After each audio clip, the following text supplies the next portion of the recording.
Competitive series channel पर आप सभी का स्वागत है। मैं नीरज प्रस्तुत हूं आप सभी के समक्ष यूजीसी नेट की कक्षा में। आज ये हमारी पहली वीडियो होने जा रही है हिंदी साहित्य की। हिंदी साहित्य में एक तरीके से आप कह सकते हैं हम प्रवेश करने जा रहे हैं यूजीसी नेट की तैयारी को आगे बढ़ाते हुए। हिंदी साहित्य का सिलेबस ऑलरेडी मैं अपलोड कर चुका हूँ, आप लोग प्लेलिस्ट में जाकर विजिट कर सकते हैं अपडेट्स और नोटिफिकेशन वाले सेक्शन में। वहाँ मैंने सिलेबस जो है हिंदी साहित्य का डाल दिया है। 10 यूनिट हैं, 10 की 10 यूनिट हमने क्रमवार अपने इस चैनल के माध्यम से आप तक पहुंचाने का प्रयास करना है, ठीक है। और आशा है आपको हमारी ये पहल पसंद आएगी। आज हम चर्चा करने जा रहे हैं यूनिट 1 अर्थात इकाई 1 हिंदी भाषा और उसका विकास। सिलेबस की चर्चा जैसे कि मैंने बताया ऑलरेडी हम कर चुके हैं, आप देख सकते हैं। अगर सिलेबस आपने अभी तक विजिट नहीं किया है तो आप सिलेबस जाके देख लीजिए, उसको डाउनलोड कर लीजिए और अपने पास भी सेव रख लीजिए, ठीक है। क्योंकि किस दिशा में हम लोगों को जाना है ये सिलेबस से ही डिसाइड होता है, ठीक है। सिलेबस से ही पता चलेगा हमको क्या करना है क्या नहीं करना है ना। चलिए, तो हिंदी साहित्य हिंदी भाषा और उसका विकास जो है हमारा टॉपिक होने वाला है यूनिट 1। इसका भाग 1 करेंगे, कई भागों में विभाजित करना पड़ेगा हमको, क्योंकि आपको पता है सिलेबस बहुत वास्ट है, बहुत बड़ा सिलेबस है, ठीक है। तो उसको कुछ पार्ट्स में डिवाइड करके ही ये कंप्लीट होगा। एक वीडियो में एक यूनिट ख़त्म नहीं की जा सकती है, इम्पॉसिबल है, ठीक है जी। तो पार्ट 1 जो है हम इसमें लेके आए हैं, क्या चर्चा करने वाले हैं इस भाग 1 में हम हिंदी की ऐतिहासिक पृष्ठभूमि, प्राचीन व मध्यकालीन भारतीय आर्य भाषाएं, संस्कृत, पाली, प्राकृत और अपभ्रंश, यहाँ तक आज हम पढ़ने वाले हैं।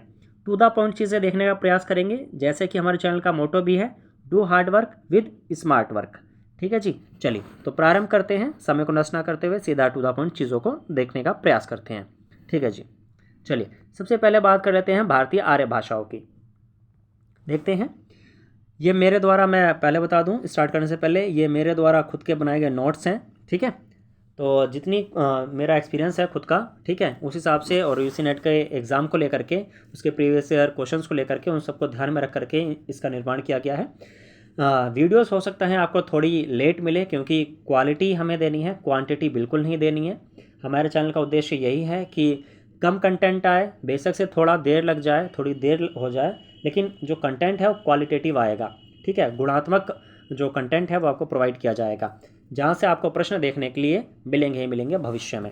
चलिए, तो भारतीय आर्य भाषा देखते हैं क्या है। भारत में आर्यों के आगमन के बाद ही भारतीय आर्य भाषाओं का इतिहास आरंभ होता है। यदि हम भारत की बात करें तो भारत में आर्य भाषा का प्रारंभ लगभग 1500 ईसा पूर्व के आसपास माना जा सकता है। कब माना जा सकता है? 1500 ईसा पूर्व के आसपास। भारत एक प्राचीन देश है, यहाँ के लोग भिन्न भिन्न कालों में भिन्न भिन्न भाषाएं बोलते और लिखते आए हैं। संस्कृत इस देश की सबसे पुरानी भाषा है, जैसे कि आप सभी लोग जानते हैं। इसका प्राचीनतम रूप संसार की सर्वप्रथम कृति ऋग्वेद में देखने को मिलता है ना। ऋग्वेद सबसे पुरानी कृति मानी जाती है, वेदों में से एक है। 4 वेद हैं हमारे, पता है आपको, ऋग्वेद, यजुर्वेद, सामवेद और अथर्ववेद, ठीक है। उसमें ऋग्वेद सबसे पुराना है, ठीक।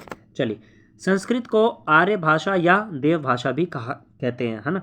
आपने कई प्रोग्राम्स भी देखे होंगे या फिर अपनी पुरानी पुस्तकों में देखा होगा कि संस्कृत भाषा को ही हम देव भाषा के रूप में भी अभिहित करते हैं।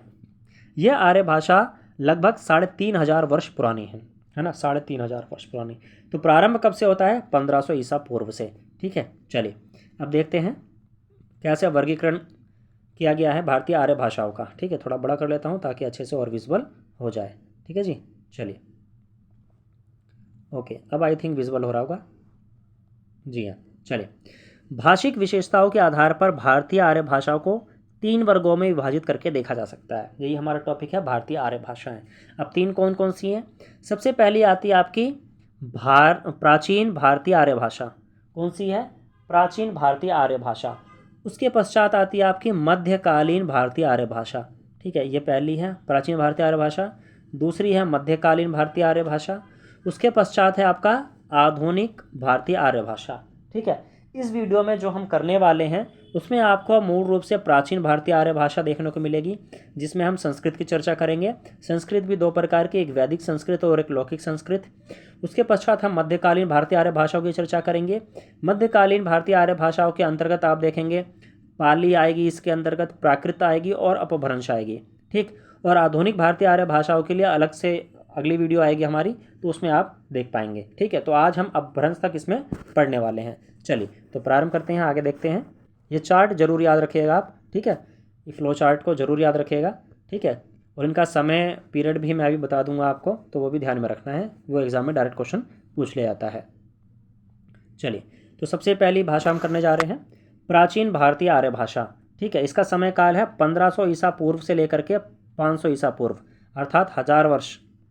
ठीक है, ईसा पूर्व क्या होता है? ठीक है, ईसा पूर्व देखिए, ये अभी मैं समझा देता हूँ। ठीक है, थोड़ा सा टाइम लगेगा। इधर मान लीजिए 0 है।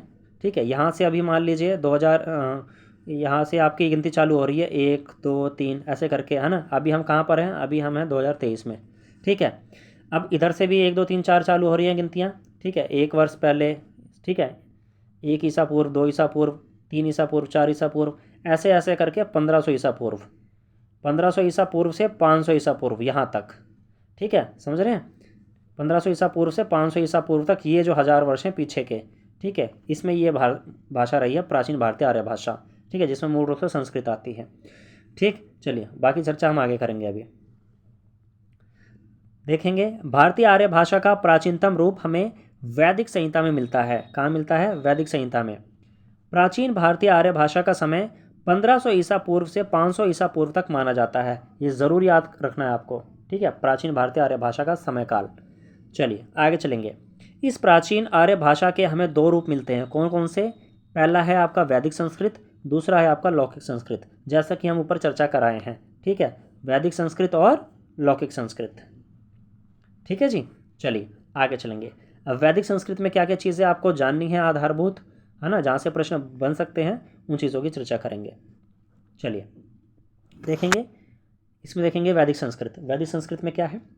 प्राचीन भारतीय आर्य भाषा का यह रूप हमें वैदिक संहिताओं, आरण्यकों, ब्राह्मणों, वेदों, उपनिषदों, वेदांगों आदि में देखने को मिलता है ना। इन उदाहरणों के माध्यम से आपको पता चल गया होगा कि मतलब शास्त्रीय भाषा बोल सकते हैं आप, जो मूल रूप से आपके ब्राह्मण लोग उस समय बोला करते थे, है ना, वैदिक संस्कृत, है ना, जो शास्त्रों की रचना की गई है, वेदों की रचना की गई है, वो भाषा। ठीक है, वैदिक संस्कृत, है ना।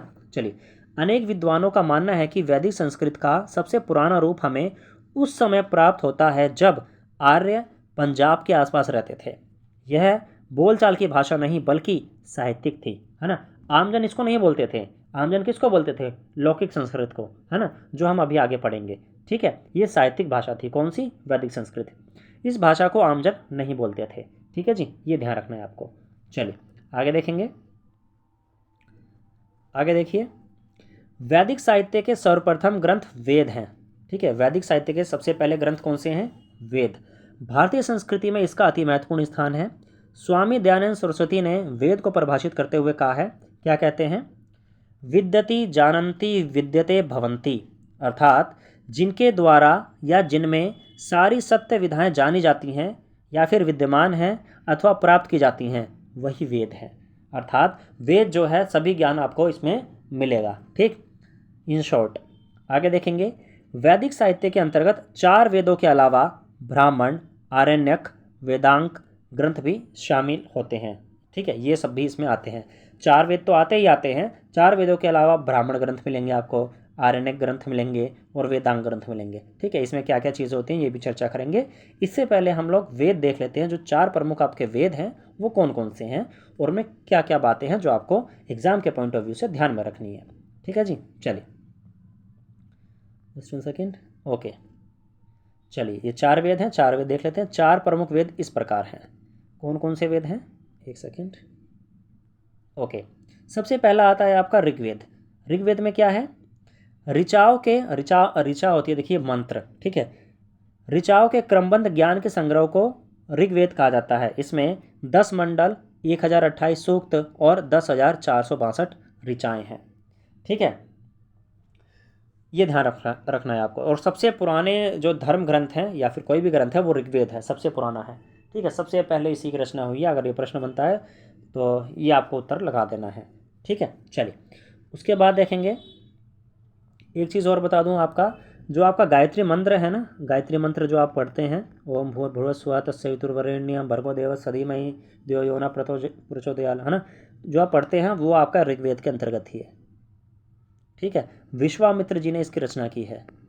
ठीक, ये प्रश्न भी बन सकता है, तो आपको ध्यान में रखना है। ठीक है जी, चलिए आगे चलेंगे। अगला है आपका, देखिए सामवेद। सामवेद देख लेते हैं, जस्ट 1 सेकेंड। ओके, सामवेद है, इसके अंतर्गत मुख्य रूप से यज्ञों के अवसर पर गाए जाने वाले मंत्रों का संकलन है। कौन से वाले? गाए जाने वाले। तो यानी कि आप बोल सकते हैं संगीत से संबंधित जो चीज़ें हैं ना, वो सामवेद में है।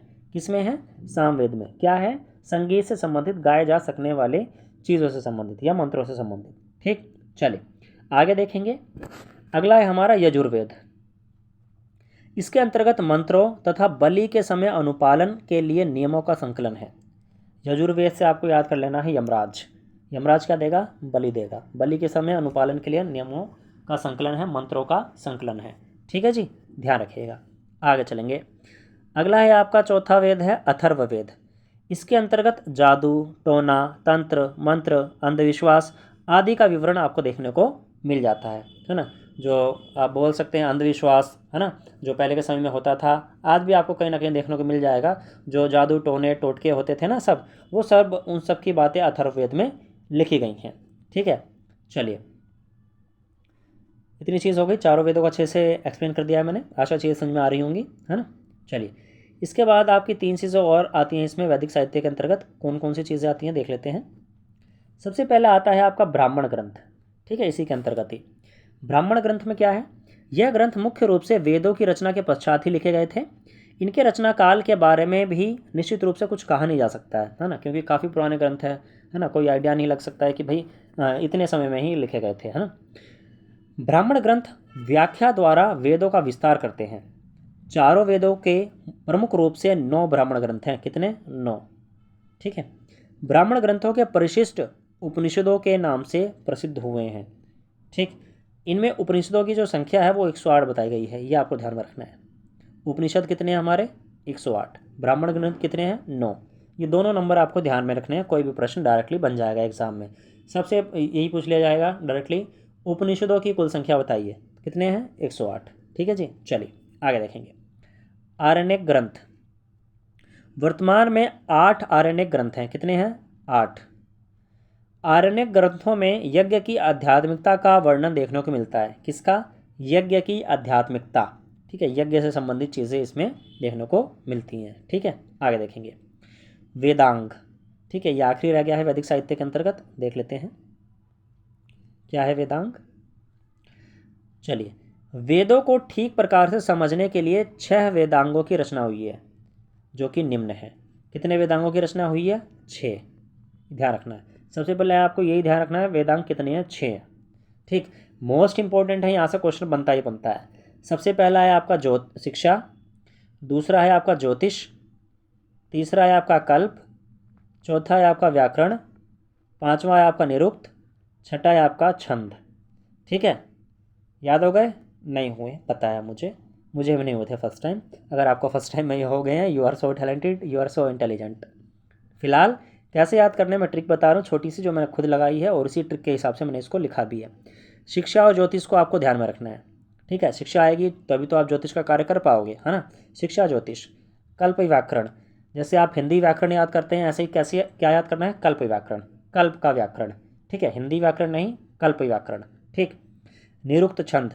देखिए, छंद कई प्रकार के होते हैं आपके, रोला है, ठीक है, सोरठा है। ठीक, ये छंद है ना, छंद कई प्रकार के होते हैं, तो उसी में आप ऐसे ही ध्यान लगा लीजिए, भाई निरुक्त भी एक छंद है। क्या है? निरुक्त भी एक छंद है। ठीक, तो याद हो जाएगा। कैसे पढ़ेंगे अब इसको?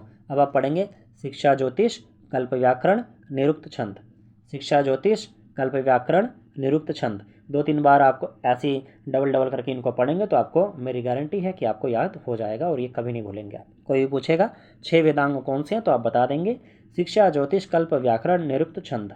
ठीक है जी, चलिए आशा चीज़ें समझ में आ रही होंगी। आगे चलेंगे टू द पॉइंट, जैसे कि हमारे चैनल का मोटो भी है, do hard work with smart work. चलिए, अब वैदिक संस्कृति से संबंधित कुछ ध्वनियाँ हैं। कितनी ध्वनियाँ हैं देख लेते हैं। वैदिक संस्कृत की ध्वनियाँ। अनेक विद्वानों ने वैदिक ध्वनियों की संख्या 52 मानी है। कितनी मानी है? 52, जिसमें मुख्य रूप से 13 स्वर और 39 व्यंजन हैं। कितने स्वर हैं, कितने व्यंजन हैं? 13 स्वर हैं और 39 यानी 39 व्यंजन हैं। वैदिक ध्वनियों की संख्या 52 मानने वाले 52 मानने वालों लोगों में कौन कौन है? उदय नारायण तिवारी, कपिल देव द्विवेदी एवं डॉक्टर धीरेन्द्र वर्मा का नाम प्रमुख है। इसके साथ ही कुछ विद्वान वैदिक स्वरों की संख्या 14 मानते हैं। ठीक है, इनमें कौन है? इनमें डॉक्टर हरदेव बारी का नाम प्रमुख है। ठीक है, तो ऐसे भी क्वेश्चन बन सकता है। ठीक है, 52 किस किस ने माना है? उदय नारायण तिवारी ने, कपिल देव द्विवेदी ने और धीरेन्द्र वर्मा ने। 52 क्या? ध्वनियाँ। ठीक है, 52 ध्वनियों में 13 स्वर माने इन लोगों ने और 39 व्यंजन। ठीक है, और वहीं अगर हम हरदेव बारी की बात करें, डॉक्टर हरदेव बारी की, इन्होंने 14 स्वर माने हैं। ठीक है, तो ये चीज़ आपको ध्यान में रखनी है, यहाँ से प्रश्न बन सकता है डायरेक्ट। ठीक है जी, चलिए आगे चलेंगे टू द पॉइंट। ये वैदिक संस्कृत था, वैदिक संस्कृत का भाग समाप्त हो चुका है। अब हम आ गए हैं अपनी लौकिक संस्कृत पर। ठीक है जी, चलिए लौकिक संस्कृत देख लेते हैं। लौकिक संस्कृत क्या है? देखिए, लगभग विपरीत आप बोल सकते हैं, थोड़ा सा है ना हल्का सा, ज़्यादा भी नहीं, क्योंकि वैदिक संस्कृत से ही घिसकर आप बोल सकते हैं लौकिक संस्कृत का निर्माण हुआ है ना। लौकिक संस्कृत का प्रयोग प्रमुख रूप से दर्शन ग्रंथों तथा साहित्य में हुआ है। हम सरल शब्दों में ये कह सकते हैं कि प्राचीन भारतीय आर्य भाषा का वह रूप जिसका विवेचन पाणिनि की अष्टाध्यायी में किया गया है, वह लौकिक संस्कृत का रूप है। ठीक है, लौकिक संस्कृत ही है। ठीक, तो आपको यहाँ से क्या ध्यान रखना है? आपको सबसे पहले ये ध्यान रखना है, जो अष्टाध्यायी नामक ग्रंथ है वो किसकी रचना है? पाणिनि की। ठीक है, यहाँ से ये ध्यान रखना है। कमेंट बॉक्स में ज़रूर बताइएगा अष्टाध्यायी में क्या है ना, किस विषय वस्तु से संबंधित रचना है ये अष्टाध्यायी। ठीक है, क्या बताया गया है इसमें। ठीक है, और किसकी रचना है मैंने आपको बता दिया, पाणिनि की रचना है ये, ध्यान रखिएगा। बहुत महत्वपूर्ण ग्रंथ है, डायरेक्ट पूछ लिया जाता है अष्टाध्यायी किसकी रचना है, तो पाणिनि आपको ध्यान में रखना है। आगे चलेंगे टू द पॉइंट। चलिए, अब लौकिक साहित्य में क्या क्या चीज़ें आती हैं वो देख लेते हैं। लौकिक साहित्य के अंतर्गत प्रमुख रूप से निम्न ग्रंथ शामिल होते हैं। कौन कौन से ग्रंथ हैं? सबसे पहला है आपका इतिहास ग्रंथ। ठीक, अब इतिहास ग्रंथ में क्या क्या आएंगे आपके? रामायण आएगा, महाभारत आएगा। ठीक है, रामायण की रचना किसने की है? जी हाँ, महर्षि वाल्मीकि ने। वाल्मीकि कैसे लिखते हैं? क्या मैं सही लिख रहा हूँ? कमेंट बॉक्स में ज़रूर बताइएगा। ठीक है, गलत हो तब भी बताइएगा, डरिएगा नहीं, मारूंगा नहीं मजाक था। चलिए, महाभारत की रचना किसने की है? महर्षि वेद व्यास जी ने। ठीक है, वेद व्यास जी। ठीक, याद हवा है भाई। ठीक, तो ये चीज़ ध्यान में रखना, छोटी छोटी चीज़ें हैं और एक एक नंबर लेकर चली जाती हैं अगर पता नहीं होता है तो। ठीक, आगे चलेंगे पुराण। पुराण देखिए, प्रमुख रूप से हमारे 18 पुराण हैं। 18 आपको नहीं याद रखने हैं। ठीक, उदाहरण के रूप में मैंने कुछ दिए हुए हैं यहाँ पर। मत्स्य पुराण बहुत प्रसिद्ध है, वामन पुराण और गरुण पुराण। ठीक है, उदाहरण के लिए मैंने लिख दिए हैं। जो आपके पुराण हैं वो भी आपके लौकिक साहित्य के अंतर्गत ही आते हैं। और कुल पुराण कितने हैं ये पता होना चाहिए। 18 पुराण हैं, जो मैं लिखना भूल गया हूँ, कोई बात नहीं, मैंने बता दिया यहाँ पर 18 पुराण। ठीक है जी, चलिए आगे चलेंगे। अगले आएंगे इसमें आपके रूपक और नाट्यशास्त्र। जो भी रूपक लिखे गए हैं या जो भी नाट्यशास्त्र लिखे गए हैं वो सब इसके अंतर्गत आएंगे। कथा साहित्य जो भी लिखे गए हैं या काव्य लिखा गया है वो लौकिक साहित्य का ही भाग है। ठीक है, दर्शन से संबंधित चीज़ें जो भी हैं वो लौकिक साहित्य का भाग है। वाम्य जो लिखे गए हैं वो भी इसी का ही भाग है, लौकिक साहित्य का। ठीक, भाषा संबंधी साहित्य, पाणिनि का अष्टाध्यायी व्याकरण ग्रंथ। ये लीजिए, आपका उत्तर भी मिल गया है ना। पाणिनि का जो अष्टाध्यायी ग्रंथ है वो एक व्याकरण ग्रंथ है। ठीक है, आपको उत्तर यही मिल गया है ना। प्रश्न चला गया आज का, कोई बात नहीं। जाने से पहले एक प्रश्न जरूर देखे जाऊंगा, उसका उत्तर कमेंट बॉक्स में ज़रूर अपेक्षित है आप लोगों से कि आप ज़रूर आंसर देंगे उसका। ठीक है, चलिए आगे देखेंगे। लौकिक संस्कृत में रामायण, महाभारत, नाटक, व्याकरण आदि लिखे गए हैं। पाणिनि और कात्यायन ने संस्कृत भाषा के बिगड़ते रूप का नवीन संस्कार किया। यह शिष्ट वर्ग की बोलचाल की भाषा थी। क्या थी? बोलचाल की भाषा। ठीक है, चलिए ध्यान रखिएगा, आगे चलेंगे। अब लौकिक संस्कृत की ध्वनियों की बात कर लेंगे। वैदिक संस्कृत में 52 ध्वनियाँ थीं, अभी हम पढ़ के आए हैं पीछे। ठीक है, लेकिन लौकिक संस्कृत में आपके 48 रह जाती हैं। क्यों? देखते हैं। लौकिक संस्कृत की ध्वनियाँ। लौकिक संस्कृत में वैदिक संस्कृत की 4 ध्वनियों का लोप हो गया, अतः केवल 48 ध्वनियाँ ही लौकिक संस्कृत में शेष रह गई हैं। कितनी रह गई हैं? 48 ध्वनियाँ। ठीक है जी, ध्यान रखिएगा, आगे चलेंगे। क्वेश्चन बन सकता है कि लौकिक संस्कृत में, यहाँ संस्कृति हो गया, देखिए संस्कृत कीजिएगा इसको।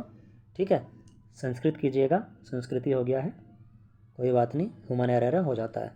लौकिक संस्कृत में 48 ध्वनियाँ हैं और वैदिक में बिल्कुल सही 52। आगे चलेंगे। ठीक, तो प्राचीन भारतीय आर्य भाषा हम कर चुके हैं कंप्लीट, 1500 ईसा पूर्व से 500 ईसा पूर्व तक। ठीक है जी, 1500 ईसा पूर्व से मैंने लाइन बताई थी ना, यहाँ 0 था, ठीक है, यहाँ 1500 ईसा पूर्व, यहाँ 500 ईसा पूर्व, ठीक है, यहाँ 1500, ठीक है, यहाँ 500। अब कहाँ से कहाँ करने जा रहे हैं, और यहाँ मान लीजिए मैंने बताया था 2023 है ना, तो यहाँ मान लीजिए यहाँ भी 500 है, ये माइनस का मान लीजिए इसको, ठीक है। ये ईसा पूर्व है, ईसा पूर्व यानी ईसा मसीह के जन्म से कितना वर्ष पूर्व, और ये ईसवी है जो अभी चल रहा है, ठीक है, जिसे आप सन भी बोलते हैं, ईसवी या सन, ठीक। यहाँ 500 इधर 1000 आएगा, फिर 2000 जो अभी चल रहा है आगे बढ़ जाएगा, ठीक है। चलिए, तो मध्यकालीन भारतीय आर्य भाषा दूसरा भाग है इसका, जो कि है आपका 500 ईसा पूर्व से, अर्थात यहाँ से लेकर के 1000 ईस्वी तक, ठीक है। कहाँ तक, 1000 ईस्वी तक मध्यकालीन आर्य भाषा कहाँ है, 500 ईस्वी से 1000 ईस्वी तक, ठीक है। तो ये हम पढ़ने जा रहे हैं अब, ठीक है जी, ध्यान में रखिएगा, आगे चलेंगे। जस्ट 1 सेकेंड पढ़ा कर लेते हैं थोड़ा सा, ताकि अच्छे से आप लोगों को विजिबल हो जाए। इसको जानबूझ के ही मैंने थोड़ा सा वैसे बड़ा लिखा गया है, ठीक है, इसका फ़ॉन्ट भी मैंने जानबूझ के बड़ा लिखा है ताकि आपको ठीक से विजिबल हो जाए, है ना, क्वालिटी में दिक्कत ना आए। चलिए आगे चलेंगे। मध्यकालीन भारतीय आर्य भाषा 500 ईसा पूर्व से 1000 ईस्वी तक, ठीक है। कुछ लोग सोच रहे होंगे भाई इधर ईसा पूर्व लिखा है, इधर ईस्वी लिखा है, तो वो चीज़ मैंने बता दी है अभी पीछे, चार्ट बना करके आप वीडियो को पीछे रिवाइंड करके देख सकते हैं, ठीक है। चलिए, मध्यकालीन भारतीय आर्य भाषा लगभग 1500 वर्षों तक भारत देश में प्रचलित रही है। अब यहाँ देखिए 1500 वर्ष हो जाएंगे, 500 ईसा पूर्व, लाइन दोबारा बनाऊँ, 0, यहाँ 500 ईसा पूर्व है, ठीक है, और यहाँ 500 है, इधर 1000 है, ठीक, इधर 1500 2000 जो भी है। अब यहाँ देखिए 1500 वर्ष कैसे होंगे, 0 से लेके 1000 तक, यहाँ 1000 हो गए, ठीक, 500 इधर पीछे भी तो है, ये रहे 500, ठीक है, 1000 और 500 1500, ठीक है, समझ में आया, ऐसे है ये, ठीक है जी। चलिए, मध्यकालीन भारतीय आर्य भाषा लगभग 1500 वर्षों तक भारत देश में प्रचलित रही। 500 ईसा पूर्व से 1000 ईस्वी तक भारतीय आर्य भाषा एक नए दौर में प्रवेश कर रही थी। मध्यकालीन आर्य भाषा को प्राकृत भी कहा जाता है। क्या कहा जाता है, प्राकृत, ध्यान रखिएगा। तो मध्यकालीन भारतीय आर्य भाषा को अन्य किस नाम से जाना जाता है, प्राकृत नाम से। प्राकृत भाषा को हम इस रूप में भी समझ सकते हैं कि वैदिक संस्कृत और लौकिक संस्कृत के काल में बोलचाल की जो भाषा दबी पड़ी थी, उसने अनुकूल समय पाकर सिर उठाया और उसका प्राकृतिक विकास प्राकृत के रूप में हुआ। मध्यकालीन भारतीय आर्य भाषा की इस प्राकृत भाषा को प्रमुख रूप से 3 भागों में विभाजित करके देखा जाता है। कितने भागों में, 3 भागों में। किसको, प्राकृत को, ठीक है। मध्यकालीन भारतीय आर्य भाषा का ही दूसरा नाम प्राकृत है, और प्राकृत के ही 3 रूप हमें देखने को मिलते हैं। कौन कौन से, वो देख लेते हैं हम। देखिए, ये 3 रूप होने वाले हैं आपके, प्रथम प्राकृत, द्वितीय प्राकृत और तृतीय प्राकृत। प्रथम प्राकृत को ही हम पाली बोलते हैं। द्वितीय प्राकृत का मूल रूप से जो प्राकृत भाषा है वो द्वितीय प्राकृत ही है, ये वाली है, ये प्राकृत है। और तृतीय प्राकृत है आपकी अपभ्रंश, ठीक है, इसके अंतर्गत आपकी अपभ्रंश आती है, ठीक है। तो इन तीनों ही भाषाओं की क्या क्या विशेषताएं रही हैं, कौन कौन सा साहित्य इसमें रचा गया है, कितनी ध्वनियाँ हैं, ठीक है, और किन किन की ये भाषाएँ रही हैं, इन सब चीज़ों के बारे में हम आगे देखने वाले हैं, ठीक है जी। चलिए, सबसे पहले बात करेंगे हम प्रथम प्राकृत अर्थात पाली के बारे में। चलिए देखते हैं, जस्ट 1 सेकेंड। ओके, चलिए, सबसे पहले हम देखेंगे प्रथम प्राकृत के बारे में, अर्थात पाली भाषा के बारे में। प्रथम प्राकृत का समयकाल 500 ईसा पूर्व से 1 ईस्वी तक माना जाता है, ठीक है। मैं दोबारा समझा दूँ आपको, इस चार्ट की ज़रूरत पड़ेगी बार बार, है ना।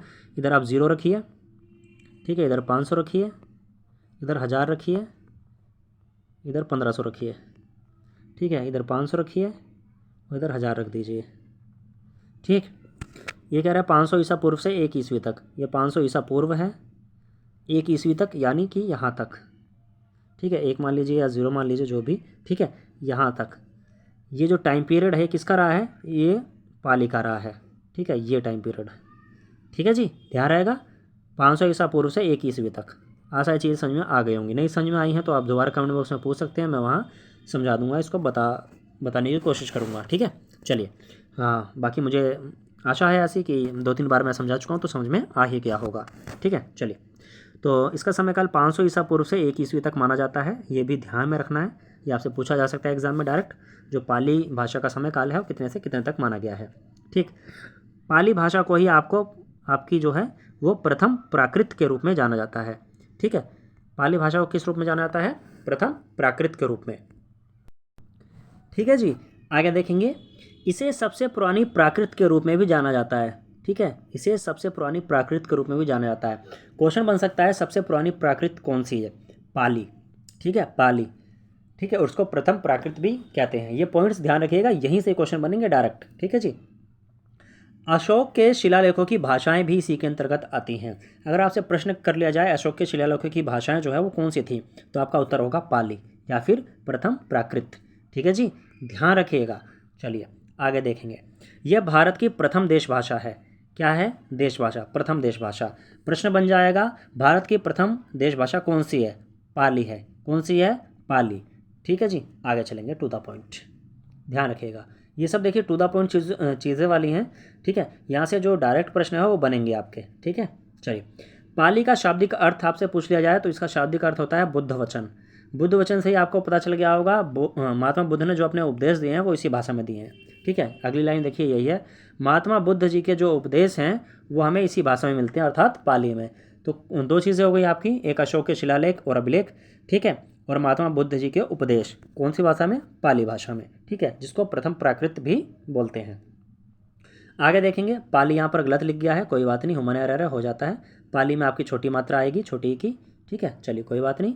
पाली भाषा के अंतर्गत कुल 47 ध्वनियाँ मानी गई हैं। ठीक है, देखिए टाइपिंग एरर है, ह्यूमन एरर आप बोल सकते हैं, थोड़ा बहुत हो जाता है, इसमें कोई बड़ी बात नहीं है। ठीक है, मेन चीज़ आपका लर्निंग पे होना चाहिए फोकस।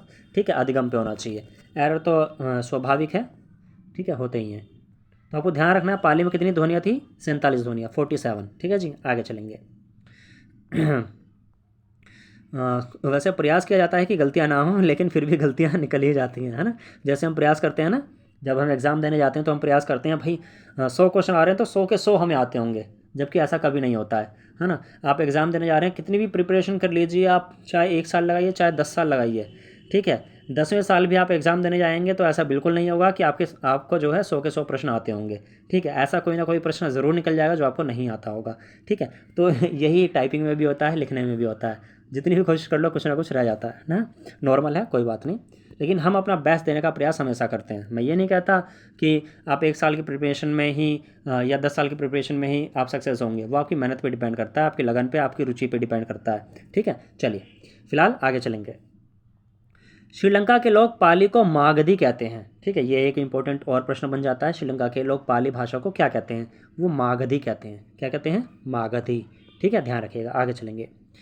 बौद्ध धर्म का प्राचीनतम रूप त्रिपिटक में मिलता है। किसमें मिलता है? त्रिपिटक। अब यहाँ से एक प्रश्न और बनेगा, त्रिपिटक का संबंध किससे है?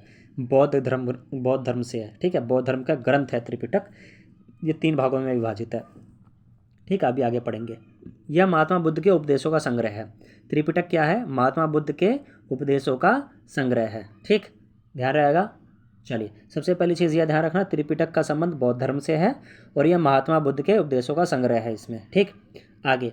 त्रिपिटक मुख्य रूप से 3 भागों में विभाजित है। कितने भागों में विभाजित है? 3 भागों में। वो 3 भाग कौन से हैं वो मैं बताने जा रहा हूँ आगे।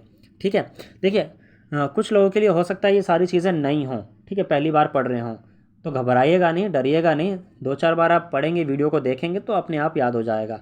अब आप इस लेवल पे आ गए हैं कि आपको अपनी पढ़ाई अब खुद करनी है। ठीक है, जिस भी सोर्स से कीजिए आप अच्छे से कीजिए, लगन लगा के कीजिए, मेहनत करके कीजिए। ठीक है, और आपको सक्सेस ज़रूर मिलेगी अगर आप ईमानदारी से मेहनत करते हैं। आज नहीं तो कल सक्सेस ज़रूर मिलेगी। ठीक है, चलिए आगे चलेंगे। अब त्रिपिटक के अंतर्गत जो हैं वो कौन से 3 भाग हैं वो देख लेंगे हम यहाँ पर। ठीक है, 3 भाग। सबसे पहला है आपका विनय पिटक, दूसरा है सुत्त पिटक, तीसरा है अभिधम पिटक। ठीक है, ये त्रिपिटक के 3 भाग हैं। सबसे पहले देख लेंगे विनय पिटक। विनय पिटक के अंतर्गत क्या क्या चीज़ें हैं देख लेंगे। यह महात्मा बुद्ध की शिक्षाओं का संकलन है जिसमें संघ संचालन से संबंधित नियम दिए गए हैं। ठीक है, आपको पता है जो महात्मा बुद्ध हैं और जो बौद्ध धर्म है उनमें संघ होते थे। ठीक है, और संघ में शामिल होने के लिए कुछ नियम होते थे। ठीक है, और उन संघ को संचालित करने के लिए जो नियम है ना वो आपके विनय पिटक में दिए गए हैं। ठीक है, कि संघ कैसे चलेगा, कौन इसमें शामिल हो सकता है, कितने उम्र वाले शामिल होंगे, कौन शामिल नहीं होंगे। ठीक है, कब क्या करना है, सारी चीज़ें। ठीक है, नियम, संघ संचालन से संबंधित जो भी नियम हैं वो सब विनय पिटक के अंतर्गत दिए गए हैं। ठीक है जी। महात्मा बुद्ध की शिक्षाओं का संकलन है, उसमें संघ संचालन से संबंधित जो भी नियम है वो इसके अंतर्गत दिए गए हैं। आगे चलेंगे। अगला है आपका सुत्त पिटक। कौन सा? सुत्त पिटक। इसके अंतर्गत क्या है? इसके अंतर्गत साधारण बातचीत के आधार पर दिए गए बुद्ध के उपदेशों का संग्रह सम्मिलित है।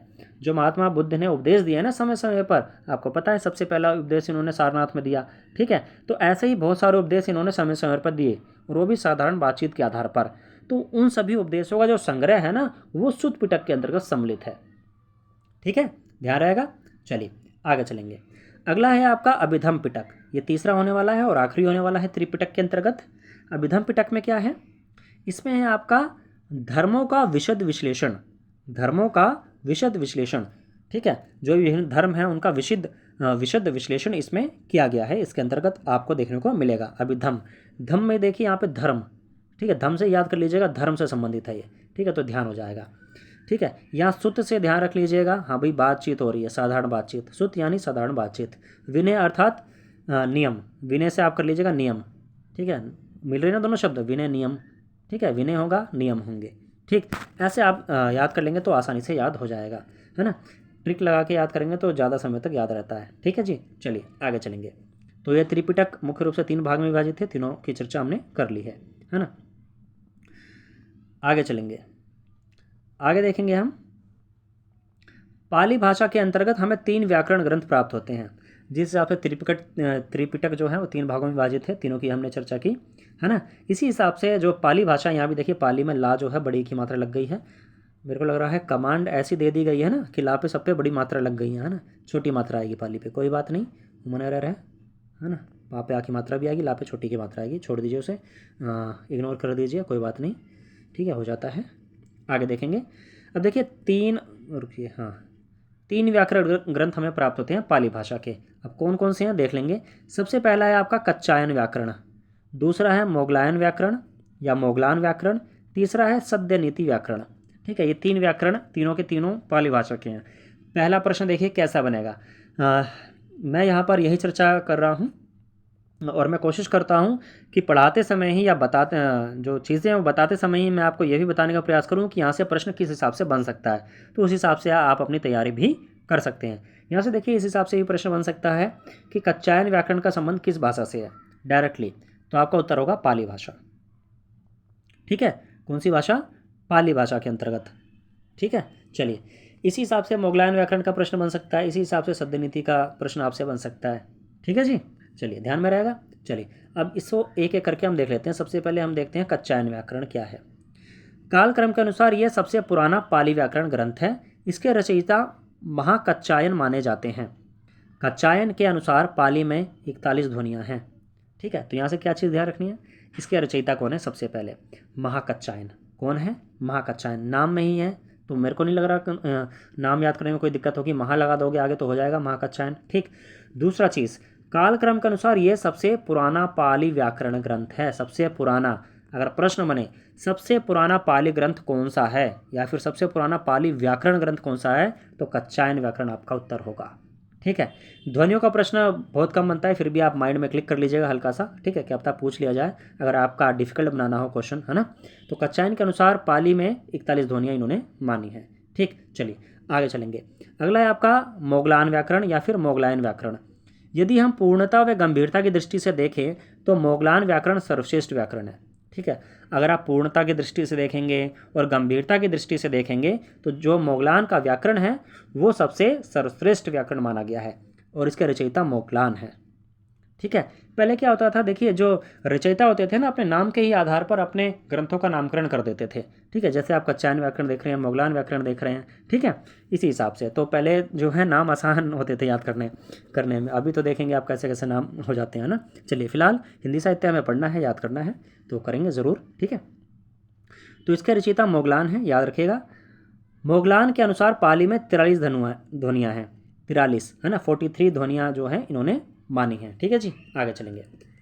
अब है आपका एक और रह गया है, यहीं पे देख लेते हैं, जस्ट 1 सेकेंड, ओके। सद्य नीति व्याकरण, इसके रचयिता हैं आपके वर्मी भिक्षु अंगवंश, वर्मी भिक्षु अगवंश, ठीक है। इन्हें अग पंडित तृतीय भी कहते थे, ठीक है। तो 2 नाम आपको ध्यान रखने हैं, दोनों ही इन्हीं के नाम हैं, ठीक है। सद्य नीति व्याकरण यहाँ से इतना प्रश्न बनता नहीं, कात्यायन व्याकरण से ज़्यादा बनता है, लेकिन फिर भी आपको पता होना चाहिए, पाली व्याकरण है, पाली व्याकरण का ग्रंथ है, तो ज़रूर तीनों ही पता होना चाहिए। तो सद्य नीति व्याकरण है, इसका रचयिता है वर्मी भिक्षु अग्वंश या फिर अग्ग पंडित तृतीय। ठीक है, ध्यान रखिएगा। आगे चलेंगे।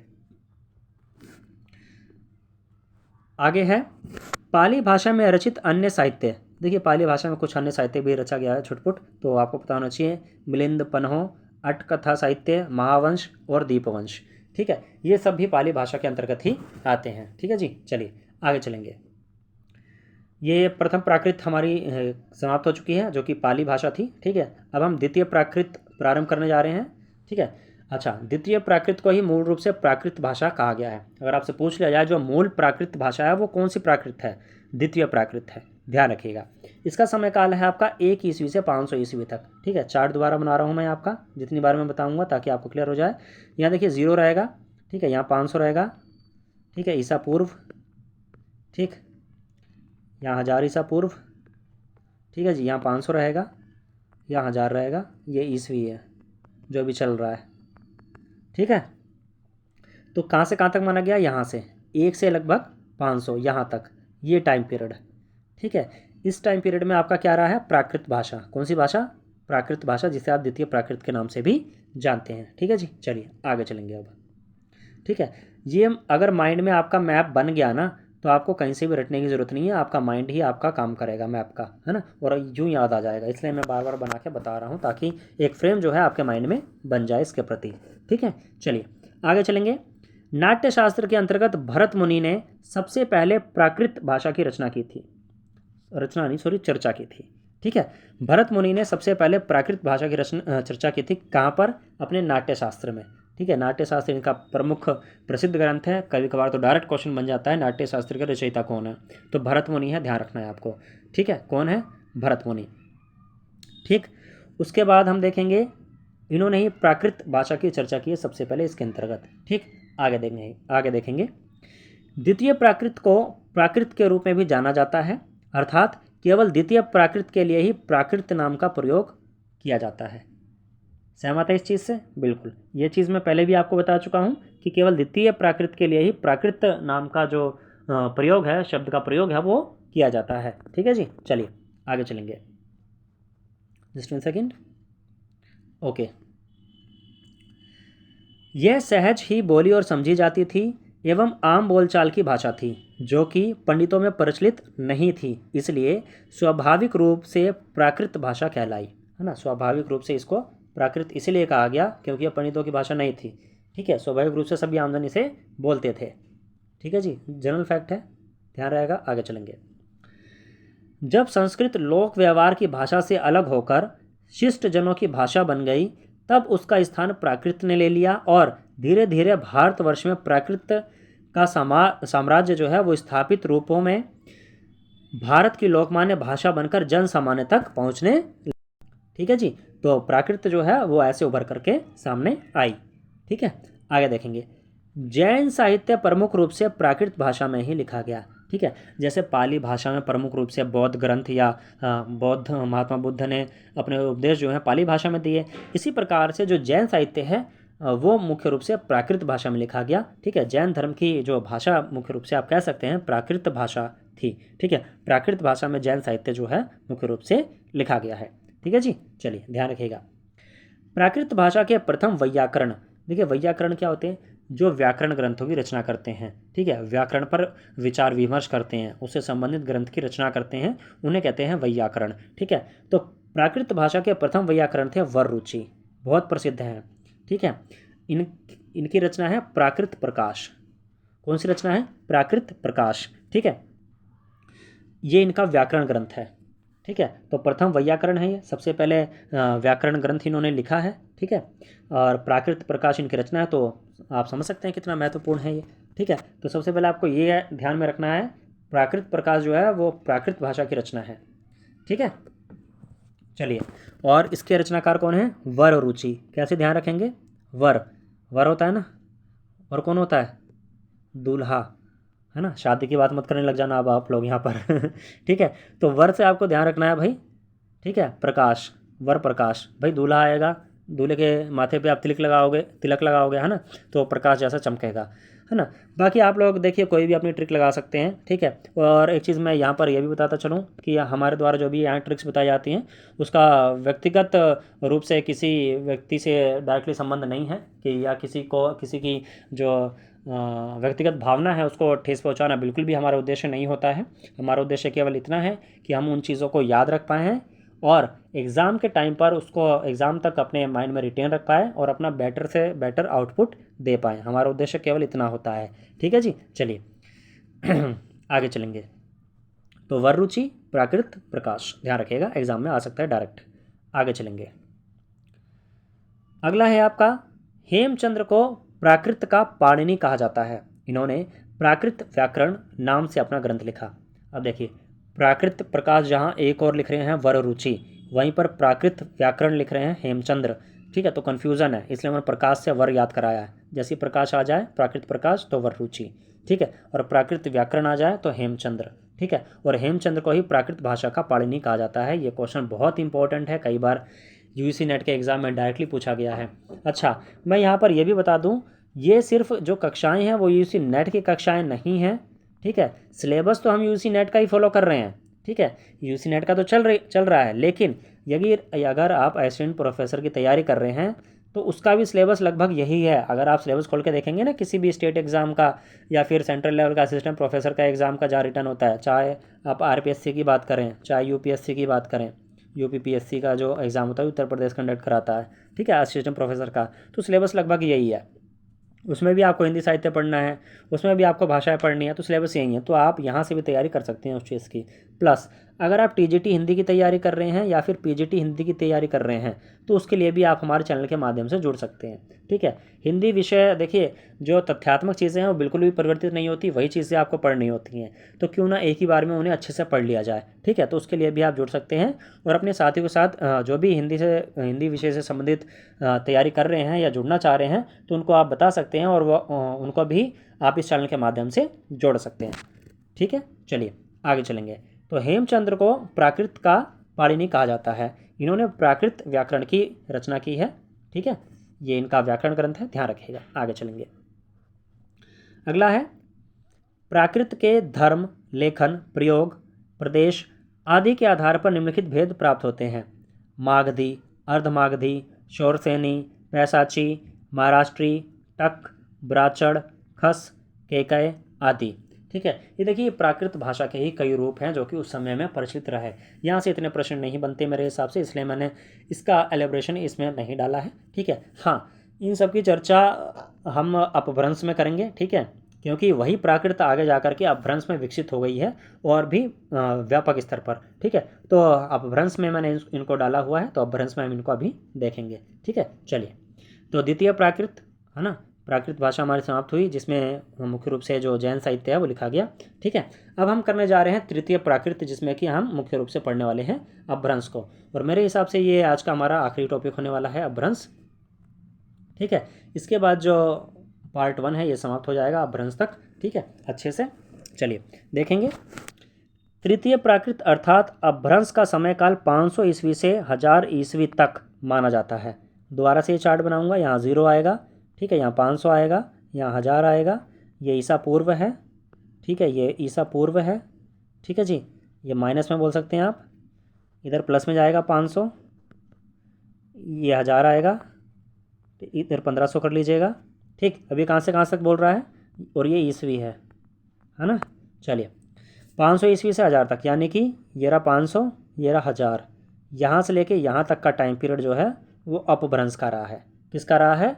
अपभ्रंश का रहा है, ठीक है जी। चलिए आशा चीज़ें समझ में आ गई होंगी। अगर नहीं समझ में आई है, कई बार मैंने पीछे भी समझाया है, अगर आप बीच में से देखना चालू कर रहे हैं वीडियो तो आप पीछे जाके देख सकते हैं, ठीक है। चलिए, तो अपभ्रंश का टाइम पीरियड जो समय काल है वो 500 ईस्वी से 1000 ईस्वी तक माना जाता है। अपभ्रंश का शाब्दिक अर्थ क्या होता है? अपभ्रंश का शाब्दिक अर्थ होता है बिगड़ा हुआ, भ्रष्ट एवं गिरा हुआ आदि। इसके अन्य नाम भी पाए जाते हैं, जैसे संधिकालीन भाषा, आभीरी, अवहट, अवहथ, अवभंश, ठीक है। तो कई नाम अपभ्रंश के पाए जाते हैं, ठीक है, ध्यान रखिएगा। आगे चलेंगे to the point. Just 1 second. Okay, चलिए अब भ्रंश से संबंधित और भी क्या तथ्य हैं वो देख लेते हैं हम यहाँ पर। आधुनिक आर्य भाषाओं जैसे हिंदी, पंजाबी, उर्दू, गुजराती, उड़िया, मराठी आदि भाषाओं की उत्पत्ति इन्हीं अपभ्रंशों से हुई है। ठीक है जी। तो ये सभी जो भाषाएं हैं ना, और काफ़ी भाषाएं हैं, और भी कई भाषाएं हैं जो कि अपभ्रंश से विकसित हुई हैं। ठीक है, अपभ्रंश को ही आप बोलते हैं कि वो प्राकृत भाषा या फिर जो उससे पुरानी भाषाएं हैं और जो हमारी आधुनिक आर्य भाषाएं हैं उसकी संक्रमणकालीन अवस्था बोलते हैं इसको। ठीक है, अभी आगे पढ़ेंगे और हम इसके बारे में, है ना। चलिए, हम ये कह सकते हैं कि अपभ्रंश, ये देखो अगली लाइन वही आ गई कि अपभ्रंश प्राकृत भाषाओं एवं आधुनिक आर्य भाषाओं के बीच की एक कड़ी है ना। जो प्राकृत भाषाएं हैं पहले की, है ना, और अब जो आधुनिक आर्य भाषाएं हम भविष्य में ही पढ़ेंगे आगे अगली आने वाली वीडियो में। ठीक है, उसके बीच की कड़ी है आपकी अपभ्रंश भाषा। ठीक है जी, तो ये जो है एक कड़ी का काम करती है अपभ्रंश भाषा प्राकृत भाषाओं और आधुनिक आर्य भाषाओं के बीच में। ठीक है, चलिए आगे देखेंगे। भारतीय आर्य भाषाओं के विकास क्रम में उत्तर भारत में अपभ्रंश के 7 भेद प्रसिद्ध थे जिनसे आधुनिक भारतीय आर्य भाषाओं का विकास हुआ, जो कि निम्न है। अब जो ये 7 भेद हैं किसके? अपभ्रंश के। ठीक है, किसके? अपभ्रंश के 7 भेद हैं। इन्हीं से ही हमारी जो आधुनिक भारतीय आर्य भाषाएं हैं, जो हमारा अगला टॉपिक होने वाला है अगली वीडियो, उसमें पढ़ेंगे आधुनिक भारतीय आर्य भाषाओं के बारे में। लेकिन जो ये अपभ्रंश के 7 वेद हैं जिनसे हमारी आधुनिक भारतीय आर्य भाषाएं विकसित हुई हैं, उसको हम देखेंगे इसमें अभी। ठीक है, कौन सी अपभ्रंश है, उनसे कौन सी आधुनिक आर्य भाषाएं हमारी विकसित हुई हैं, और इनके बारे में अगली वीडियो में हम पढ़ेंगे। ठीक है, फिलहाल कौन कौन सी अपभ्रंश है ये देख लेते हैं। इसका आप स्क्रीनशॉट भी ले सकते हैं। बाकी ये वीडियो तो हमेशा के लिए आपको समर्पित हो चुकी है ना। आप लोग जब मर्जी अपना इंटरनेट ऑन कीजिए, यूट्यूब पर आइए, कॉम्पिटिटिव सी रिसर्च कीजिए, सब्सक्राइब किया हुआ होगा आपने, प्लेलिस्ट में जाइए, हिंदी साहित्य में आइए, वहाँ आपको ये वीडियो मिल जाएगी। ठीक है, चलिए यूनिट 1 पार्ट 1 में ये आपकी अपभ्रंश की श्रेणियाँ हैं और ये आपकी आधुनिक भारतीय आर्य भाषाएँ हैं। ठीक है, किस अपभ्रंश से कौन सी आर्य भाषा विकसित हुई है, ये इसका चार्ट है। सबसे पहले देख लेंगे शौरसेनी अपभ्रंश। शौरसेनी अपभ्रंश से आपकी विकसित हुई है पश्चिमी हिंदी, राजस्थानी और गुजराती। पश्चिमी हिंदी में आपको पता है कितनी भाषाएं आती हैं? जी हाँ, बताइए। ब्रज, बुंदेली, हरियाणवी, कौरवी, कन्नौजी। ठीक है जी, ये 5 बोलियां आपकी आती हैं, या 5 भाषाएं बोल लीजिए आपकी आती हैं किसमें? पश्चिमी हिंदी में। ठीक है, कौरवी को ही आपकी खड़ी बोली बोलते हैं। ठीक है, इस पर हम चर्चा करेंगे, एक अलग से वीडियो आएगी, जो अगली वीडियो आएगी उसमें इसी पर चर्चा होगी। ठीक है, तो पश्चिमी हिंदी में ही देखिए इतनी भाषाएं हो गई 5। ठीक है, 5 तो ये हो गई, और एक राजस्थानी और एक गुजराती, ये सभी शौरसेनी अपभ्रंश से विकसित हुई हैं। क्वेश्चन कैसे बनेगा? आपको दे देगा कौरवी, ठीक है, और आपसे क्वेश्चन पूछ लेगा कौरवी जो है कौन सी अपभ्रंश से विकसित हुई है। आपके ऑप्शंस इनमें से कोई विचार दे देगा, उसमें एक शौरसेनी भी रहेगा, तो आपका उत्तर शौरसेनी होगा। समझ में आया? ठीक है, जैसे आपसे पूछ लिया गुजराती। गुजराती जो भाषा है वो कौन सी अपभ्रंश से विकसित हुई है? ऑप्शन आपको दे दिए शौरसेनी, मागधी, अर्धमागधी, खस, बताइए, तो आपका उत्तर होगा शौरसेनी। ठीक है, यही ट्रिक है, यहीं से आपको डायरेक्ट याद करना है। ठीक है जी, चलिए बाकी इसका एक और चार्ट में लाने की कोशिश करूँगा, लेकिन जो ये टेबल है ये बेहतरीन टेबल है एकदम। ठीक है, आगे देखेंगे मागधी अपभ्रंश। मागधी अपभ्रंश से आपकी विकसित हुई हैं भाषाएं बिहारी, उड़िया, बांग्ला, असमिया। अब बिहारी की बात करेंगे। बिहारी में आपको पता है 3 भाषाएं आती हैं, एक आती है मगही, एक आती है मैथिली, जी हाँ जोर से बोलिए, आवाज़ नहीं आई, बिल्कुल सही, एक आती है भोजपुरी। ठीक है, ये 3 भाषाएं आपकी आती हैं बिहारी में। ठीक, उड़िया अलग से है, एक बांग्ला है, एक असमिया है। ये सभी किससे विकसित हुई है? मागधी अपभ्रंश से। ध्यान रखिएगा, ऐसे ही क्वेश्चन बनेगा। आपसे पूछ लेगा मैथिली, मैथिली किससे विकसित हुई है? कौन से अपभ्रंश से? मागधी अपभ्रंश से। मगही किससे विकसित हुई है? मागधी से। भोजपुरी मागधी से। असमिया मागधी से। बांग्ला मागधी से। उड़िया मागधी से। ठीक है, ऐसे क्वेश्चन बनेगा भविष्य में। ठीक, तो ये चार्ट बहुत इंपॉर्टेंट होने वाला है, एक नहीं पूरे 10 नंबर का चार्ट है ये पूरा। ठीक है, उससे ऊपर ही शायद। उसके बाद देखिए अगला है आपका अर्धमागधी अपभ्रंश। अर्धमागधी अपभ्रंश से कौन कौन सी बोलियां या भाषाएं विकसित हुई हैं? इससे विकसित हुई आपकी मूल रूप से पूर्वी हिंदी। पूर्वी हिंदी में आपकी 3 बोलियां आती हैं, ये 3 भाषाएं आती हैं, अवधी, बघेली, छत्तीसगढ़ी। कैसे याद करना है? ABC, ठीक है। और हाँ, अगर आप ये वीडियो देख रहे हैं तो ये तो सिद्ध हो गया है कि आप हिंदी साहित्य के एकदम कर्तव्यनिष्ठ अपने छात्र हैं। तो जनरल हिंदी की एक प्लेलिस्ट है इसी चैनल पर, ठीक है, हमारे चैनल पर जनरल हिंदी की नाम से एक प्लेलिस्ट है, उसको जाके आप ज़रूर देखिए, ठीक है। जनरल हिंदी, उसमें जो सामान्य व्याकरण है उसकी चर्चा की गई है, उसमें संज्ञा, समास, संज्ञा, संधि, है ना, और भी आपके समास विशेषण और जो बोलियां हैं, ठीक है, और जो वर्णमाला है उस पर चर्चा की गई है। तो अगर आप हिंदी से जुड़े हैं तो उसका जो आधारभूत ज्ञान है वो आपको पता होना चाहिए, वो जाके आप ज़रूर विजिट कीजिएगा जनरल हिंदी नाम से, ठीक है जी। चलिए, तो उसमें मैंने ये चीज़ें अच्छे से बताई हुई है, ट्रिक भी बताई हुई है, जो मैं बता रहा हूँ ना, ABC, A से अवधी, B से बघेली, C से छत्तीसगढ़ी, ये ट्रिक मैंने लगाई हुई है और वहाँ अच्छे से बताया भी हुआ है कैसे याद करना है, ठीक है। तो अर्धमागधी से आपकी विकसित हुई हैं ABC, अवधी, बघेली, छत्तीसगढ़ी, शॉर्ट ट्रिक, ठीक है जी। चलिए, ध्यान रखिएगा। अगला है आपका खस अपभ्रंश। खस से आप ध्यान रखिएगा, खांसी। खांसी कहाँ आएगी? पहाड़ी इलाकों में। कहाँ आएगी? पहाड़ी इलाकों में। जैसे आप पहाड़ी इलाकों में जाएंगे तो कैसे क्या होने लगता है? खांसी आने लगती है है ना, आने लगती है ना। चलिए, तो पहाड़ी जो भी भाषाएं हैं, कुमाऊनी, गढ़वाली और नेपाली, ये तीनों ही विकसित हुई हैं खस अपभ्रंश से, ध्यान रहेगा। चलिए, मैं पहले ही बोल चुका हूँ, हमारी ट्रिक का उद्देश्य किसी की भी व्यक्तिगत भावनाओं को ठेस पहुँचाना बिल्कुल नहीं है। हमारा उद्देश्य केवल इतना मात्र है कि आप चीज़ों को याद रख पाएँ और एग्ज़ाम में उसे रिटेन कर पाएँ और अपना बेटर आउटपुट दे पाएँ, ठीक है जी। चलिए, आगे देखेंगे। पैसाची अपभ्रंश। पैसाची अपभ्रंश से आपकी 2 भाषाएं विकसित होती हैं, एक पंजाबी है और एक लहंदा है। पैसाची देखिए पा से चालू है, पंजाबी भी पा से चालू है, आप ट्रिक लगा सकते हैं, ठीक है। पंजाबी और लहंदा भी देखिए पंजाबी सा लग रहा है, तो आप ट्रिक लगा सकते हैं डायरेक्टली, पैसाची से पंजाबी और लहंदा, ठीक है जी। चलिए, आगे चलेंगे। अगला है आपका महाराष्ट्रीय अपभ्रंश। महाराष्ट्रीय अपभ्रंश से आपकी एक ही भाषा विकसित हुई है, मराठी, ठीक है। महाराष्ट्र में पता है आपको, हाँ, मराठी जो है वो क्षेत्रीय भाषा है, ठीक है जी। चलिए, आगे देखेंगे। अगला है आपका ब्राचड़ अपभ्रंश, ठीक है। ब्राचड़ से आपकी विकसित हुई है एक भाषा, सिंधी, ठीक है। ब्राचड़ से क्या विकसित हुई है? सिंधी भाषा, ध्यान रखिएगा, इंपॉर्टेंट है, ठीक है जी। चलिए, बाकी आप इसका स्क्रीनशॉट ले सकते हैं या फिर आप चैनल पे तो हैं ही, जब मर्जी आप आके विजिट कर सकते हैं। क्यों अपना मोबाइल का लोड बढ़ाओगे बिना बात के, है ना, स्क्रीनशॉट सेव करोगे, इधर करोगे, है ना। चलिए, आपका काम तो मैंने किया ही हुआ है, तो आप यहाँ आइए और आप अपना आराम से देख सकते हैं जब मर्जी अपने कन्वीनियंस के अनुसार, है ना। चलिए, आगे देखेंगे। विद्यापति जी ने अपभ्रंश भाषा की विशेषता बताते हुए क्या कहा है?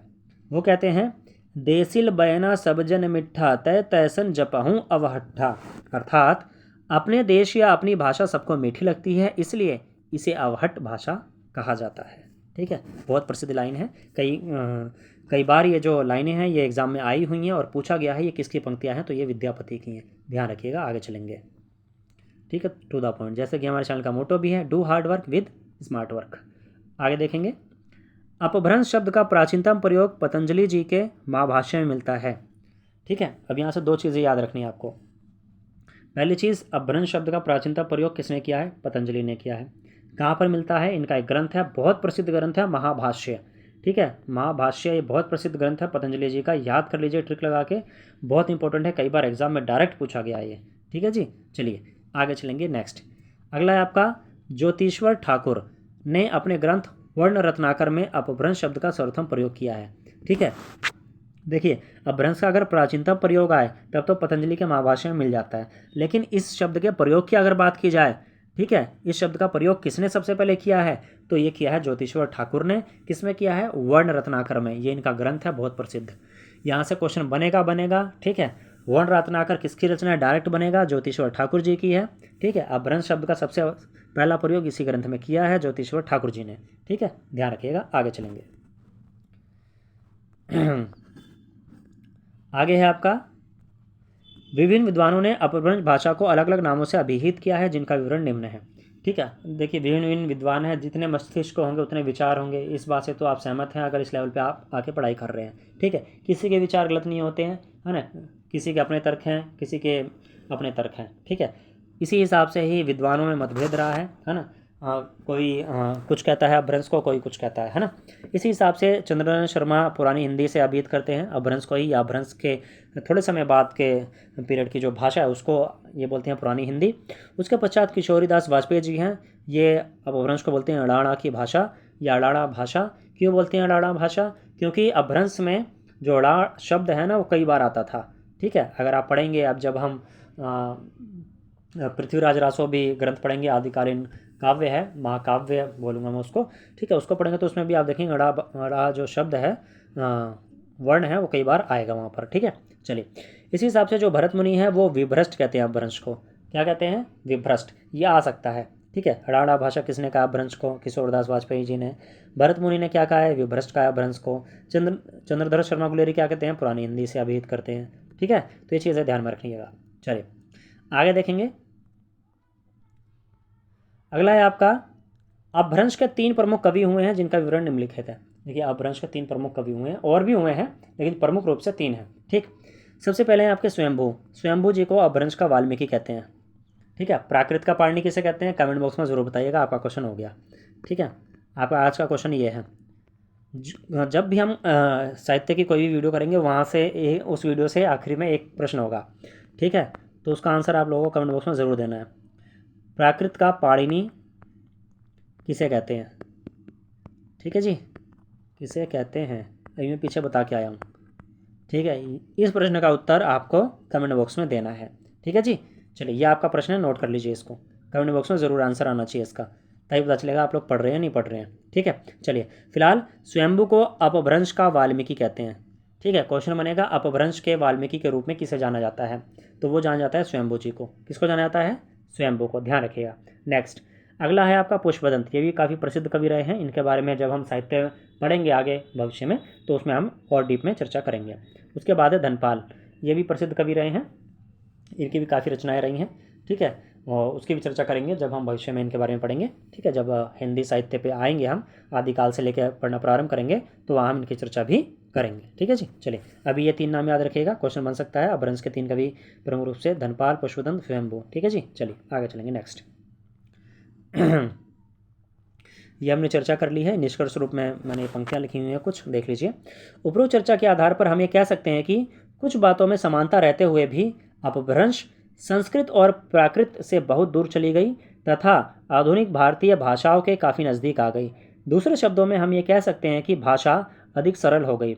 संस्कृत, पाली, प्राकृत के विपरीत अपभ्रंश वियोगात्मक हो गई। अब यह वियोगात्मक क्या है? ठीक है, इसकी चर्चा हम अगली वीडियो में करेंगे। ठीक है, जब आधुनिक भारतीय आर्य भाषाएं हम पढ़ेंगे उसमें करेंगे।